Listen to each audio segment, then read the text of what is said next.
আজকে আপনাদের মধ্যে একটা ভিডিও নিয়ে আসলাম। এটা হচ্ছে বসুন্ধরা আবাসিক এলাকাতে আমরা কাজটা করতেছি।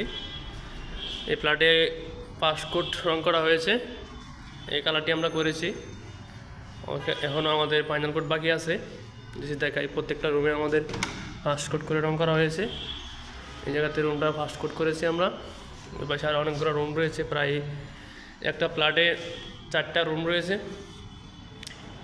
প্রত্যেকটা রুমে আমাদের কাজ প্রায় 50% কাজ শেষ। আর ওই পাশে হচ্ছে অ্যাপোলো হসপিটাল, যেটা আমাদের বর্তমানে খালেদাতে ভর্তি আছেন। অ্যাপোলো হসপিটাল কে কোথায় কাজ করেন কমেন্টে জানাবেন। এটা আমরা করেছি ইজি ক্লিন দিয়ে, ফিনিশিং হবে ইজি ক্লিন দিয়ে 5 কোট করে রেখেছি। কিছুদিনের ভিতরে ফিনিশিং শুরু হবে। সবগুলা প্লাটই শুরু হবে 9 তলা বিল্ডিং। এটা হচ্ছে আমাদের 9 তলা বিল্ডিংয়ের প্রজেক্ট।